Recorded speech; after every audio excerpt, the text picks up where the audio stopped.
Every few months, salespeople rediscover the same buzzword. And right now it's called personalization at scale. And it sounds smart, it sounds efficient, it sounds like we finally found the perfect balance between human and automation. Except we didn't, because personalization at scale is one of the dumbest phrases in modern sales. And here's why. On paper, it means send more emails, make them feel personal, and do it fast. But what it actually means in practice is spam people just slightly different. You end up with these Frankenstein messages, part automation, part random flattery, and part nonsense. So, hey John, saw your recent post on teamwork, loved it. Anyway, quick one, we help companies do whatever it is you're selling. No one reads that and thinks, wow, this person really knows my business and understands my day to day. They think, cool, another email pretending to care. It's not personalization. The other day, someone called it AI stalking, and I actually love that. And the real irony, salespeople spend more time pretending to personalize than actually learning who they should talk to in the first place. You're wasting hours rewriting intros for people who were never going to buy. Meanwhile, the accounts that would buy get the same lazy message as everyone else. So let's fix that. There's a better way, and it starts by separating personalization from relevance. Personalization is about the person, relevance is about the situation. And outbound, the situation always wins. Look at it this way. If I email you saying, hey, I saw you went to Stanford or your dog is named Harry, that's personalized but completely irrelevant. If I email you saying, noticed you're hiring account executives, that usually means ramp times are killing productivity, that's relevant.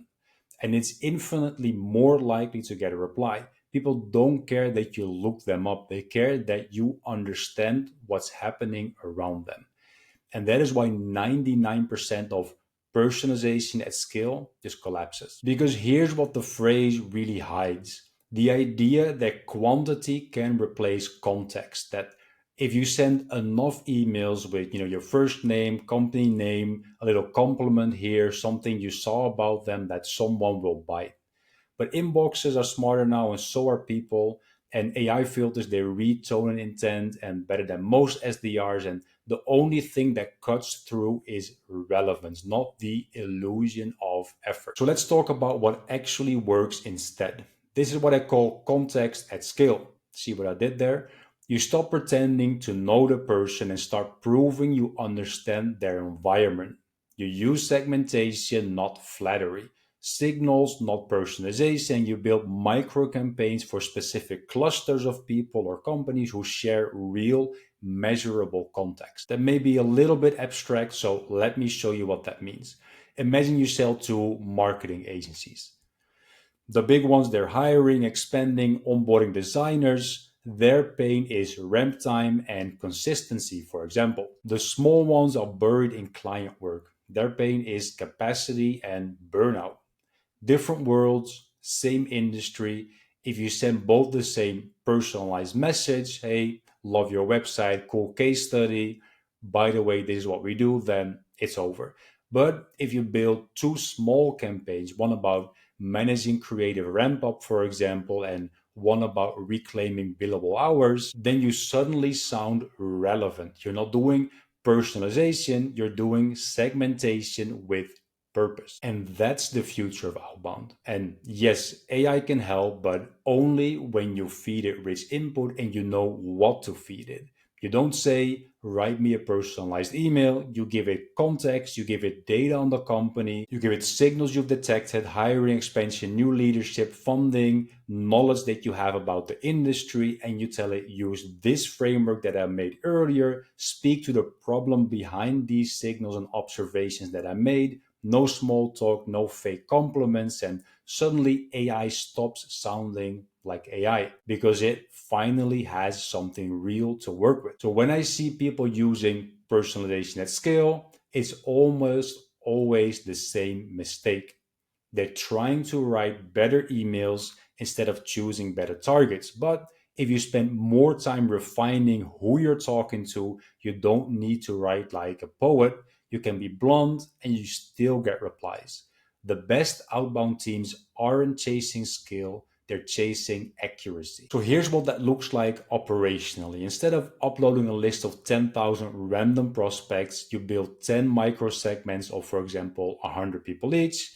Then each one has shared context, like companies expanding into Europe, maybe companies hiring for a specific role, companies switching CRMs, or companies whose competitors just launched a new feature or new product. Then for each micro segment, you write one high context email framework. You feed AI that framework and the data for each person or company you're reaching out to, and you let it fill in small details, but you control the message. And that's how you scale context, not personalization. The phrase personalization at scale died the moment data enrichment got really cheap because everyone can fake it now. Saw you raised a Series A, great, so did 400 other people. That's not insight, that's public information. But real insight is connecting that data to a problem. Like I saw you raised a Series A, guessing hiring AEs fast is priority number one. See the difference? One's trivia, the other signal, and signals are what buyers actually respond to. So the next time someone says personalization at scale, just translate it in your head. We're sending templated messages with variables and hoping it feels human. And then remember, buyers can tell. They always can. People don't fall for personalization anymore. Maybe if it's their first cold email they're getting. They reward relevance, and relevance doesn't scale through automation, it scales through focus and knowledge. And here's the paradox: the more you shrink your total outreach, the more scalable it actually becomes because every message hits harder. You're not fighting spam filters, you're not wasting cycles on accounts that will never convert. You're operating with precision, and that is what I call the martini glass approach. Small at the top and then deep down the stem. You pick fewer targets, then you go deeper. You hit them via email, LinkedIn, referrals, intros, whatever channel works. That's not personalization at scale, but that's just a whole new strategy. And when you pair that strategy with AI the right way, so feeding it rich data, clear frameworks, forbidden words, tone limits, etc., you get automation that still sounds human. But the secret isn't AI, it's the thinking behind it. AI doesn't fix lazy strategy, just amplifies it. Good input equals good output, and bad input just makes bad outreach faster. But to get that good input, you need to know what you're doing. So that gets us to the bottom line.